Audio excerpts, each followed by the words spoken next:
Dans la capsule d'aujourd'hui, nous allons intérioriser le centre de l'adoration. Nous allons considérer l'un des chapitres les plus puissants de toute la Bible.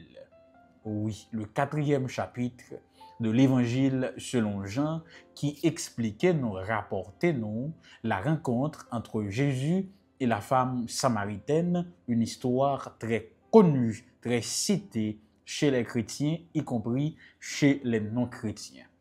Sur le plan culturel, c'était un bagage qui était tabou pour un juif, encore moins un rabbin, c'est-à-dire un enseignant religieux, pour n'en parler avec un samaritain, voire avec une femme samaritaine. Juif avec samaritain, c'était deux groupes monde qui étaient séparés. Ils étaient adorés dans des temples séparés. Ils étaient li des versions différentes de la Torah et ils n'ont pas aucun contact social l'un avec l'autre. Mais qui côté différence si là commencé ou bien sorti? Faut remonter au 8e siècle avant Jésus-Christ. Lorsque l'armée assyrienne tapral anéanti le royaume du nord d'Israël qui était bien là-dedans distribué. Lorsque ont assiégé le royaume du nord, Israël pour certains, ils ont établi capitale Assyria en Samarie. De là, les Assyriens tapral entré en relation avec les femmes israélites qui ont été prises comme esclaves. Donc, les Samaritains qui pral gagner après, c'est pral descendance, mélange juif avec assyrien. Juif, peuple de Dieu, assyrien, nation païenne. C'est pour ça, pour capable faroucher les juifs considérés comme purs, ceux du royaume du sud, t'apral relé des bâtards ou des sans-mêlés. Parce que il était découlé, comme je viens de le dire, de l'union des Assyriens et des Juifs du royaume du Nord.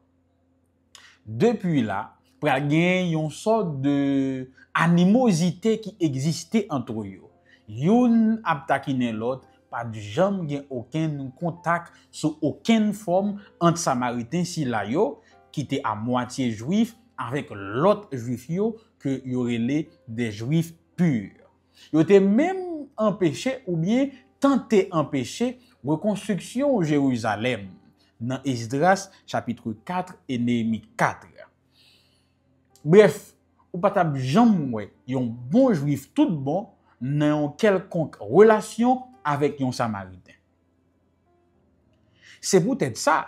Lorsque Jésus t'apral des femmes samaritaines, ça ti gout de l'eau, il t'apral répondre, mais tu es juif.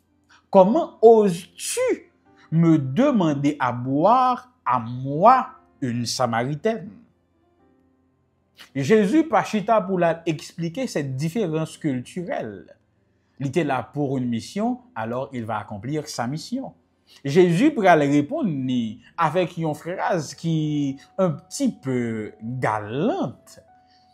Vous connaissez, vous n'avez aucune idée de monde qui m'a donné de l'eau ça. Parce que, si vous connaissez, vous êtes empressé pour boire de l'eau ça. Et bien au contraire, c'est vous-même qui t'a boire de l'eau par là. Parce que vous boire de l'eau par là, vous n'avez jamais soif encore. Par la suite de la conversation, Dame Nampral dit, mais bon de l'eau ça, parce que je ne pas t'apprendre à tourner là encore. Et Jésus pral dit, côté Marie, ou elle cherche. Ah, bon, mal cherche, non, pas gen Marie. Ou passé 5 déjà, et ça n'a mon pas pour. Cette déclaration de Jésus, tandis qu'il n'a pas jamais rencontré auparavant, lui confirmait le ministère prophétique de Jésus. Qu'il était réellement un prophète, un grand prophète, le plus grand de tous les prophètes. Un homme venu de Dieu. Et femme non, pour aller changer la conversation. C'est comme s'il dit, ah, la vie est trop personnelle. Il pour aller changer la conversation, il pour aller changer le sujet. Il pour aller dire maintenant, parlons du lieu d'adoration. Lorsque Esdras a reconstruit le temple de Jérusalem après le retour de l'exil, yo te empêché Samaritain yo porter contribution yo. Et c'est peut-être ça, Samaritain yo t'a pral construit temple pa yo sur le mont Garizim. Donc les Juifs purent adorer sur le mont Ebal et les Samaritains t'es adoré sur le mont Garizim. Pour capable retrancher cette question controversée, libéralement de Jésus, qui côté nous adorer? Sous mont Garizim que Samaritain gen temple pa yo wa, ou bien sous mont Ebal que l'autre Juif yo choisi construire temple yo wa. Et Jésus pral bay une réponse inattendue. Il pral dit, c'est pas le lieu qui compte.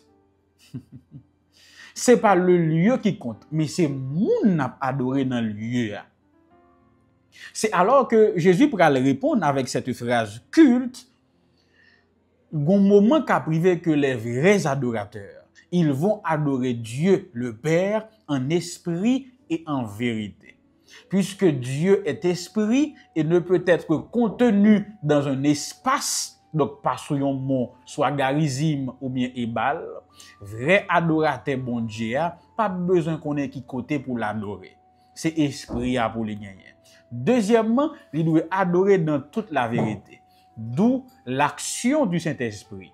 En peu de mots, la vraie adoration, il doit être faite guidée par le Saint-Esprit. Le vrai adorateur, c'est celui qui a reçu le Saint-Esprit de Dieu. Et Jésus dit à la femme, le jour viendra, et il est déjà venu, où les vrais adorateurs adoreront le Père en esprit et en vérité. En peu de mots, c'est pas le lieu qui compte, mais plutôt qui on adore. Maintenant, on peut se poser la question. Oui, mettez que nous libres pour nous poser la question. Est-ce que nous sommes obligés d'aller dans le temple? Est-ce que nous sommes obligés d'aller dans un espace quelconque pour nous adorer bon Dieu? Non.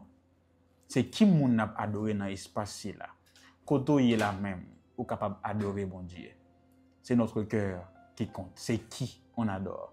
N'a dit plus dans capsule des mers. En nous qui tâche au théâtre pour journée aujourd'hui.